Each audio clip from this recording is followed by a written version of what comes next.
Vous assumez d'avoir cédé à des négociations derrière boutique parlementaire. Vous assumez d'avoir ramené la politique à son plus petit dénominateur commun, c'est-à-dire votre survie. Madame Mabrouk, j'assume d'avoir... Bienvenue dans cette nouvelle vidéo pépite. Aujourd'hui, Laurent la Girouette fait face à Sonia Mabrouk. Et comme vous allez le voir, il va se faire démonter et montrer à tout le monde que c'est un type malhonnête. En effet, Sonia Mabrouk va l'interroger sur deux sujets. Premièrement, son alliance avec les socialistes sur le budget 2026. Ensuite, sur son absence lors de l'audition de Mélenchon durant la commission d'enquête, Laurent va essayer de se défendre en sortant des arguments douteux et en rejetant la faute sur certains de ses collaborateurs. Je vous laisse voir. Je préfère qu'on ait donné un budget à la France pour qu'on puisse commencer l'année avec un financement pour nos hôpitaux. J'entends, mais je vais poser la question plus directement. Lorsque Bruno Retailleau était ministre de l'Intérieur, vous refusiez toute participation à un moment. Vous le disiez, vous l'avez dit ici même. Mais, DLR, on ne comprend pas aujourd'hui. On ne comprend pas aujourd'hui que vous diluiez même pas dans le macronisme, mais dans le socialisme. Mais pardon, c'est n'importe quoi de dire ça. Est-ce que je suis au gouvernement ? Est-ce que je suis rentré au gouvernement ? Vous faites mieux, monsieur Wauquiez. Pas du tout. Si, vous permettez à monsieur Lecornu de sauter une haie, et pas n'importe quelle haie, avec un PLFSS qui nous fait 2 milliards d'euros supplémentaires. Mais je n'en ai rien à faire de monsieur Lecornu, c'est pas ça mon sujet. Mon sujet, c'est qu'on donne un budget à notre pays. C'est d'abord les intérêts du pays avant les intérêts du parti, c'est ce que vous allez me dire ? C'est pas ça ce que je vais vous dire. Ce que je vais vous dire, c'est vous me dites ce budget, il est épouvantable. Ah bon ? C'est à peu près exactement le même déficit que l'année dernière dans le budget de François Bayrou. Et ils sont contentés. Est-ce que je trouve ça parfait ? Je vous l'ai dit non. Est-ce que je préfère qu'on ait un budget que pas de budget ? Je vous réponds oui. Est-ce que j'assume le choix qu'on fait en ce moment ? De donner un minimum de sérénité et de stabilité à notre pays dans cette période difficile ? Oui. Est-ce que pour autant j'oublie le rendez-vous qui sera la grande explication de 2027 ? En aucun cas. Est-ce que je suis devenu socialiste ? Merci beaucoup du compliment. Mais non, je reste fondamentalement de droite et je reste évidemment concentré sur ce qui doit être notre objectif proposé en 2027, un chemin à droite. Mais quelle était l'alternative ? Vous vouliez que je vote avec LFI le budget ? Vous vouliez que je vote contre en joignant mes voix LFI ? Moi je ne joins pas mes voix LFI. Vous vouliez que je me mette avec le RN et la France Insoumise ? Je ne veux rien, monsieur. J'interroge votre cohérence. Qui ne propose même pas la suspension de la réforme des retraites mais l'abrogation. Où est ma cohérence ? Ma cohérence, c'est que dans cette période imparfaite, j'essaye d'épargner le pire à notre pays et lutter contre les augmentations d'impôts folles, essayer de trouver un budget qui soit acceptable. Oui, ça suppose parfois de faire des compromis, c'est pas précisément mon caractère, mais je pense que dans cette période, il faut que tout le monde fasse des efforts.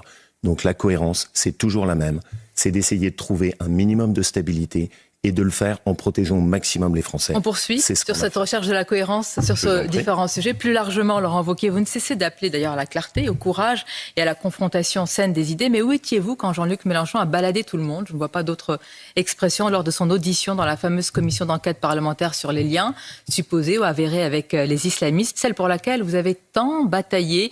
Qu'aviez-vous de plus important, vous et vos alliés, à faire que d'être présent face avec Jean-Luc Mélenchon ? Madame Mabrouk, vous savez qu'il y a une règle à l'Assemblée nationale.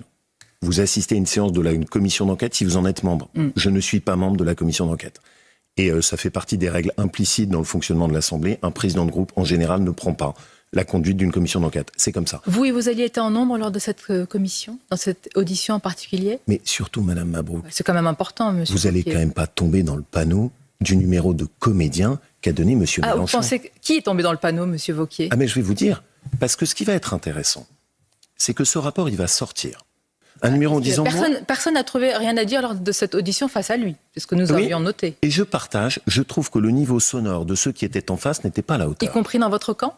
Mais tout le monde. Parce qu'on l'a laissé... C'est quand même assez incroyable. Vous bataillez pour cette commission, elle est préparée, annoncée, discutée, et quand on arrive au moment de vérité, plus rien.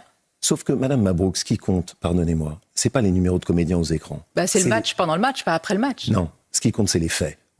Ce qui compte, c'est les faits qu'on a pu établir. Vous lui reprochez, après cette audition, d'avoir des liens Vous savez ce qui a été le moment fort de cette commission.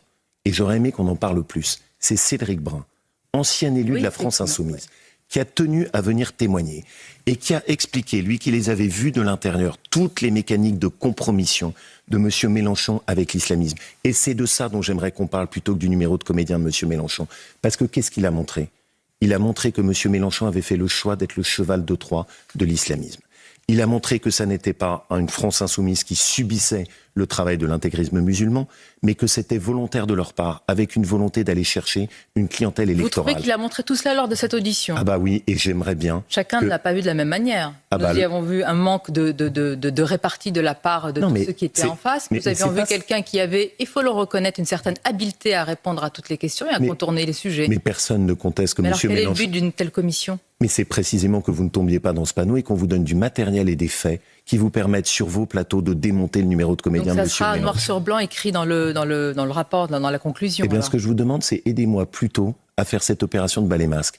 Aidez-moi plutôt que de parler du numéro d'esbrouf qu'il a mené, à établir les faits qui seront dans le rapport de la commission d'enquête, parce que c'est pour ça qu'on l'a faite. Je vous rappelle qu'on a eu le courage de la mener, qu'elle a été très difficile à obtenir, et que vous aurez aujourd'hui... Courage de la mener, M. Wauquiez. Mais vous savez que tout le monde s'est défilé. Oui, je le vois. Vous savez que ça a été un combat constant. Oui, on a vu que tout le monde s'est défilé au moment où il fallait être présent. Surtout. Vous savez que même le RN a refusé de prendre la présidence avec nous. Et on va poser la question à Marine Le Pen notamment. Merci. Qui sera demain soir notre objectif à nous, c'était de démonter la LFI. Dites-nous en commentaire ce que vous avez pensé de cet échange. Pour ma part, j'ai bien rigolé, Laurent est allé même jusqu'à demander l'aide de Sonia Mabrouk pour démonter la France insoumise. Je pense que ce mec est un véritable lâche et qu'il est temps qu'il rende l'argent qu'il a volé aux contribuables français.